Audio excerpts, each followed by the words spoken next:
welcome back to Ravenclaw Reads. I'm Courtney and today you're joining me for an e-reader unboxing. If you're new here, thanks so much for checking out my channel. Check out the other content that I have to see if this is the place you'd like to subscribe to.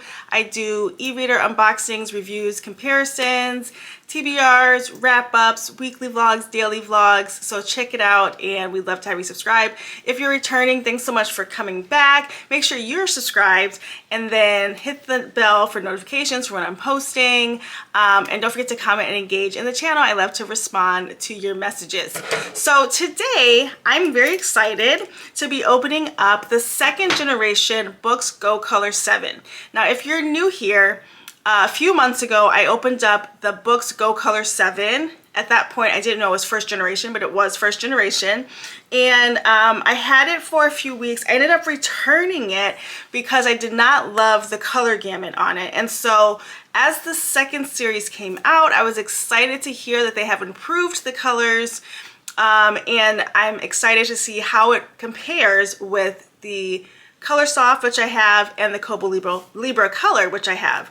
And so I just wanted to start with the unboxing of this. So here is the box. It's so cool. So this is Go Color 7 Gen 2. It has a 7-inch Kaleido 3 with 4,096 colors. It is 1690 by 1264 in resolution, 300 ppi for color. Oh no, for black and white. For color, it's 840 by 632 and 150 ppi. It has a front light. It has 4 gigabytes of storage, 64 gigabytes of, I'm gonna guess, RAM, or 4 gigabytes of RAM and 64 gigabytes of storage. Wireless, has USB. Your battery is good, mic, speaker, micro SD card, so that's really good. So the appeal that many people have, and I'll just take the plastic wrapper off while I'm talking, the appeal that people have toward the books is that it is an Android-based system, an e-reader. So that means it serves as an e-reader and tablet, right? So you can essentially download many platforms. So like for me, I have Kindle and Kobo books and devices, but on the books, you can download both apps, access both apps, purchase on both apps, and you only have to carry one device, right? You can also download all of the reading things you need on these Android-based devices. So if you are looking to have Libby at your fingertips, or you wanted what else is out there? The Gloss app, or Audible, or Spotify, you can add that to your books because it is, in fact, an Android-based system. So let's get started on opening her. Now, this is still pretty new because it just came out, the second generation, and I picked up the black because that's the only color they had. I generally, if I can, I pick a color of any of the devices. Like I have a pink, I have a matcha, I have a white, I do have black ones as well, but I generally would gravitate towards a white or color one. Okay, so in the box we have our device and we have our goodies. So in this box, this just comes off and it's pretty simple. You've got your charging cord. We get no bricks anymore because your charger cord, USB-A to a C, and then you have a SIM punch-out tool, and then you just have some warranty information, and then your directions. Now, the last time I had the Boox Go Color 7, I was thrown off a lot by the differences in settings, right? So in all of our other like Kindle and Kobo devices, the settings are pretty inherent as you turn it on. For books, you have to sort of go in by app and set the settings the way you want them. And so I had very little patience for that because I didn't understand it. That's not why I sent it back though. I sent it back basically because of the color grittiness. So That isn't the reason why I sent it back. I sent it back purely because of the screen color quality. I was not a fan of in comparison to my other color devices. But I do want to invest in learning how to set up the other elements. So let's go ahead and open her, and then we'll do an overhead shot to show you some more info once I get her logged in. So here we have our plastic. And there she is. Okay, what I really loved about the Boox originally is that it's very solid in hand. You do have this ridged backing, but this part feels more premium. It's very much akin to the Oasis in feel quality. So I'm going to power it on. The buttons too are a little bit more raised than the last ones. The last ones, I had the white one, and it was more of like a silver sort of button that was a little wobbly when you touched it. These ones feel a lot more sturdy, which is really nice. So we're gonna let that load up a second. I am just fascinated by the color world of e-readers. I think that they are making a huge splash. And it's great. I love them. So I want to just log in really quickly. Okay, I'm in my right region. Auto sleep. Yeah, 5 minutes is good. They have a setting where you can auto power off. I did not like that, so I'm not going to do that. And then I'm going to use a navigation bar versus the bottom gestures because I have a Boox Palma 2 already, and so I understand the buttons. So I want to use that. I'm going to take the hand gestures off. Now, I do not have a Boox pin, and so I did not do that. But I have some extra pins. I want to see if it works, honestly. Okay, so I'm going to get logged in and start showing you guys some of the colors. Okay, so it has been about a week since I unboxed the Boox Go Color 7 Generation 2. It is here. I have put a little screensaver on it, and it says Book Girlies Rise, and that is me. You have to excuse me, I'm getting over a cold, so part of the delay in getting this out is I've been like dog sick, and so this has kept me company while I was sick. So first I want to say that I have no issue with Boox as a company. When the Go Color 7, when I tried it the first gen, the colors were just a little bit off for me, and so that is why I chose to return it. And excited to see the Gen 2 because I wanted to see how the colors compared and if they were on the same caliber as like a Kobo Libra or the Color Soft. So before I kind of show you more of the screen, I want to talk about the difference between the Generation 1 and Generation 2. I'm using my phone for notes because I don't have all this in my head. Okay, so based on my sort of search of the comparisons, the Go Color 7 2 is basically just a minor upgrade to the first one. They have now stylus support and it upgraded to Android 13. However, the hardware, including the screen, is mostly unchanged. So on the original, there was a 7-inch Kaleido 3 Carta 1200 display. On the Gen 2, it's the same thing.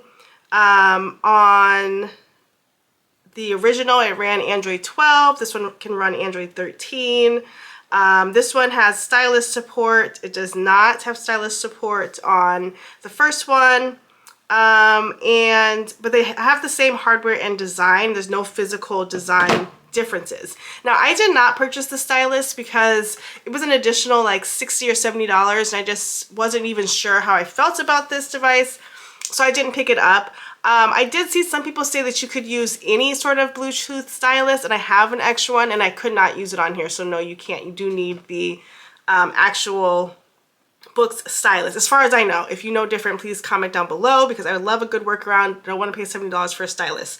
Okay, so something that I have noticed though is that The Go Color 7 Generation 2 has a really speedy processor. It seems to be a lot faster than what I have seen, what I saw in the first one. So I'll start here by showing you my Kindle library. And I go to the Kindle because I have more books there, so I just want you to see a variety of different screen coloring. So there is the screens. Oh, no, I don't want that. I just want to roll up. And it's pretty smooth. I like that it's just really responsive. You can see it, and everything is loaded right there. So I love that. When I open up a book, I'm currently reading The Nantucket Restaurant. It's just normal black and white screen, right? So you just have this normal screen. And again, you are just reading. So it looks just like any other Kindle. I have the page animation on just because it's kind of cool. But when you use the buttons, the page animation does not happen. It just skips forward. I haven't played with the settings just yet because if you didn't watch my first go around and don't know anything about books, you have to change the settings per app. So if you're going to read on the Kindle or the Kobo app, you have to change the settings, like what the buttons do and like how everything reacts. So I haven't played with that because that was a big deterrent for me the first time. But overall, it is very speedy and responsive. Now, I'm still having the same issue that I had with the first one, and that is the way in which the colors come across. Now, I know that this is not a tablet, and I know that the colors on the Kobo Libra and the Color Soft are a bit crisper, but I just want to show you up close the way the colors come in. And I hope it's picking up, but you see how it's kind of just like more than grainy. It's just like almost pixelated. I don't know how to describe it, but it's just very, okay, here's a good example. Look at this row of pictures. Hopefully it's showing it. It's just really not true to form color. And I don't know what that is. Like, I don't know why the colors come through that way. I could definitely do more and play more with the brightness. I have the brightness all the way up right now, but I don't know why it does that. And so I would love this because I do think that having one device that can access both or any platform is amazing, right? So I have on here so far downloaded, obviously the Kindle app, Libby app, Goodreads, Kobo, Audible, and so you have all of that in one spot. I even have Pinterest on here because I wanted a background. So you have all of that in one spot, which makes it really, really appealing. However, because of the color gamut, it's just, I don't love the way that looks. Now, people have asked me on my other video too, like, would I recommend this device? And like, I would. I think it's a solid device. I think if you've never had a Kobo or Color Soft, you're going to be really excited about this and it's going to look great to you. If you have seen the way it could look with different color development, you might be thrown off because it's not as crisp as you might like. However, at the end of the day, you are literally reading in black and white. It doesn't matter what you do. So, and then I'll just show you my Kobo homepage. I haven't even logged into Kobo on this device because I just recently got the Kobo Libra, so that's what I've been doing. Oh, I just went someplace else. Here we go. But again, very responsive, kind of just like jumps right to it. And I love that. So the only thing aside from the color that is a turn off for me personally is the ghosting. There is ghosting on this device, but this device is different. Like, the ghosting is like stuff that I hadn't seen. Like last night, and I took a picture, I'll try to insert it, there was ghosting on the screen and it was just like lines straight down, and I had not touched or gone any place that would have had that sort of imprint on the screen. Right now I'm on like the little notebook screen. I don't know if you could see, but there's ghosting of the apps screen in the background. Like, I can see the Goodreads And so that ghosting is ever present. I know ghosting is going to be a thing and we can't like nitpick all of it, but the ghosting is pretty prominent on this. So overall, I think the Boox tablets are really solid. I think they feel great in hand. They feel well designed and well made. They are perfect for people like me who read on multiple platforms. However, the color sort of path they're going down is not as strong as maybe like their Boox Palma or their black and white, because you just are not having as many issues. So that is my initial thought on the Boox Go Color Gen 2. So comment down below, should I keep this or is it going back to Amazon? Because, you know, I will keep it, but what do you guys think? Do I need it? Is it worth it? Can you see the problems I'm having with it? I haven't bought anything for it yet. I haven't put stickers on it yet because I'm trying to figure out what I'm going to do with it. But I do think it's a solid device. So comment down below also any questions you have about this generation versus the last generation. I'll try to answer what I can and research what I can so that I can send you in the right direction. And I hope to do some more comparisons so you can kind of see the screens. I'm hesitant because it's literally the same as the Go Color first gen. And so since I did a comparison on that, maybe I'll just link that down below. Who knows? But yeah, I'd love to hear your thoughts on this device. So as always, thanks so much for watching. Don't forget to like, comment, and subscribe, and we'll see you in the next one. Bye, guys.